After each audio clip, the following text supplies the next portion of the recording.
The people hold the power and together we get a little bit stronger. Hello, I am Nathalia Jackson reporting from Kids First. Today I have the pleasure and honor to catch up with Chris Nee, NAACP and Emmy Award-winning children's television screenwriter and producer known for the acclaimed series Doc McStuffins. Today, we are discussing the upcoming Netflix 10-episode television series We the People, aimed at teaching youth about the basic rights and citizenships for U.S. citizens. This series features original songs by popular artists including H.E.R, Janelle Monáe, Bebe Rexha, Adam Lambert, and more. We the People, which streams on Netflix beginning July 4th, is also executive produced by Barack and Michelle Obama, among others. And throughout this 10-episode series, you can combine music and animation to educate a new generation of young Americans about extremely important topics. So I'm here with Chris Nee. How about we get started? How are you, Chris? I'm very good. How are you? I'm doing wonderful. Thank you for asking. First and foremost, I remember watching videos and reading articles. In one interview, you stated that the idea for We the People had floated around since 2016, which is quite some time ago. However, you shared also that it was quite difficult to get people interested. Why was it so difficult to get people interested in We the People? Well, in 2016, I just kept thinking we should be talking about civics, and I wasn't really sure how to do that. And look, I think that it was a part of the world that seemed boring, right? Like it feels like it's going to be a really boring thing to do as a topic. Yeah. And so it wasn't until in 2018 when Kenya Barris, who created Blackish, and I got together and started talking about it, that we came up with an idea that felt like it was going to be young and engaging. And once we got the president and the first lady involved, we got to ask whoever we wanted to join us. And once you have Janelle Monáe and H.E.R and Peter Ramsey and Lin-Manuel Miranda involved, suddenly you have something that feels alive. Well, I think actually it came in perfect time, coming in from the end of 2020 to nearing 2021 is perfect timing considering all that happened in the past year. So I think this is extremely important for the youth to get educated on. And as you said, it can be a boring topic and hard to grasp, but through the power of animation and combining music, it's pretty amazing what that can do to us youth. So thank you for sharing We the People with all of us. Oh, I'm so excited. Look, talking to you is exactly the reason why we wanted to make this, because you are the future. You're the ones who are gonna like get us on the right path. And so we need to make sure that kids who are, between the ages of 12 and 18 are feeling excited and activated instead of kind of depressed and not wanting to be involved in what our governance is. Exactly, because it is an extremely important topic, and although we are the future, there will be a generation behind us to follow, so we gotta keep the power going. And following that, when Barack and Michelle Obama took interest in this, and Netflix, you shared that things started to fall in place. You got to ask whoever you wanted to ask, and they would join. How was the process working with them, and did things just start falling into place? Look, it was a long process bringing this together, because once you're working with people at this level, it's schedules are hard, and your expectation of how good it's going to be. You have to make it great if you have all these people joining you. And if you're, all of us wanted to make the president and the first lady proud, which I think we did, but you really wanted to make it good. But working with them is extraordinary. Their team in LA are great. The president took real interest in this. This is the core of what they care about, is working with the next generation, talking about civics, talking about how to get involved in government. And so he was more involved than I expected him to be. He would listen to the songs. He would have thoughts on topics and lyrics, and so it's a dream to work with them. It's so crazy how you brought up how involved they were, and it's pretty cool to think that you were working with the Obamas. You have before, actually, but if I was, I want to live up to the reputation of doing great work, and I want to put on the best for them, and I'm sure you guys did. And following that, I heard you say in an interview, I can't believe how involved the president actually was, how he was really figuring out those 10 topics through the president, just like you shared. Can you share what it was like working side to side with the Obamas once again, and what was different working with him and her from previous times? Well, I mean, they are.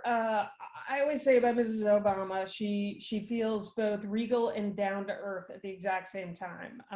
And Hmm. so, they're so smart, and they've dedicated their lives to being engaged in the process of governing this country and making it better, and making it better for everybody. Hmm. And so we took real inspiration from that. He also, look, he's a constitutional scholar. So there was one note I had to give one of the artists that was because he said, that's not actually true. Everybody thinks it's true, but it's not true. And it's the easiest way to give notes to people is to say, Hmm. President Obama said.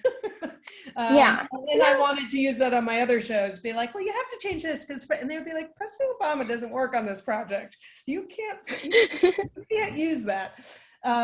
But they're generous in spirit, and they have an incredibly hardworking team working with them. So could not have done this without them. There's no question. Yeah, of course. I'm sure if anyone would know, it'd be the President Obama. I mean, I don't know. I think he's a reliable source. He's a reliable So source. he's a reliable source. So, following that, like we shared before, it can be a very boring topic, and it can be hard for us youth to want to learn, feel forced to have to learn. So, do you believe that younger audience members, such as myself, will be able to grasp the importance and meaning of each topic, or just remember the catchy tunes that go along with the lesson? Well, that's the beauty of songwriting, isn't it? Because it doesn't matter which one you think you're doing, as long as the song is stuck in your head and stuck in your heart. I grew up with Schoolhouse Rock and with Free to Be You and Me, and I watched kids singing the songs from Hamilton, and there was so much information packed into them. But that's not why they're singing them. They're singing them because the songs are great and because the musical is great. And yet all of this stuff is getting stuck in their heads, in their hearts. And so look, that's the hope, is that by having songs, like, you can't be bored listening to that Janelle Monáe song. You can't be bored listening to Corday's incredible piece on taxes. Kyle, like his Fed versus State, and hers song, which, like, the second we heard it, we were like, oh man, we're gonna have like radio play songs about civics. They're not boring, but we couldn't have done it without their superpowers. Yes, everyone played a part in this, and there was a lot of people actually that played a part in this project. And speaking of that, each episode of the show has a mix of animation styles, which 10 different directors, men and women, LGBTQ plus, and ethnicity were included. Why was it so important for you to build such a diverse team for this project? Because the project is called We the People, and it's about the idea that, in fact, the story of this country has been told from one point of view for a long time. And actually, there are all these other points of view and other stories that we haven't been paying attention to. It's not, our country is not like set in stone. It's not an old dead white language. It's actually like living and breathing in the streets. And so it felt important that the directors represented We the People in the same way that the project represented We the People. And I was just talking to the president and the first lady, and they were saying that, once again, they were really struck by how beautiful the diversity was on screen. And what I reminded them is, when you want diversity on screen, you need to have diversity behind the camera. That's how it happens without having to force anything. And so we're really excited about how this project came together. I hope everyone in the business uses it as an example. I definitely enjoyed it. There was multiple episodes, 10 episode series, and I think out of all of them, my favorite was taxes. And I Yeah, think who would have thought taxes is the one? It's so good. yeah, I just think it was so catchy, and it was like, gotta pay my tax. It went high from a low point, and it was really a great song. I enjoyed it, and like you just mentioned, it's not two different things. It's the fact that the song is sticking in your head, and the lyrics are staying there, so you know what to sing about. So, It's lastly, the most punk rock cat that's teaching you about taxes. So I you have loved it. I really loved everything it. you never would have expected to love is happening in that piece.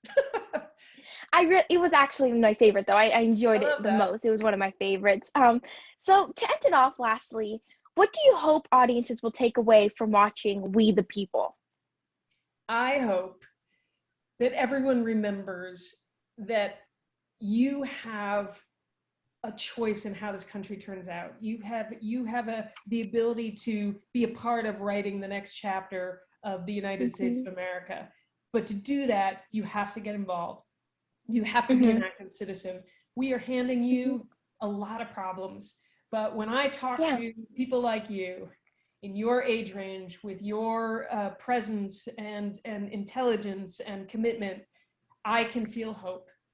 You guys have to come in and save us. But you have to get involved. Exactly. We have to use our voice. Thank you so much for sharing that with us. Thank you, Chris Nee, for talking with me today. And We the People once again begin streaming on Netflix on July 4th, 2021 on Independence Day. So it's pretty ironic, but just like she shared, we do have to use our voice and we are the future. So thank you so much once again. I am Nathalia Jackson, reporting from Kids First, and be sure to look for this and subscribe to our channel to watch other talent interviews and film reviews. Thank you, Chris Nee, for speaking with me. Thank you.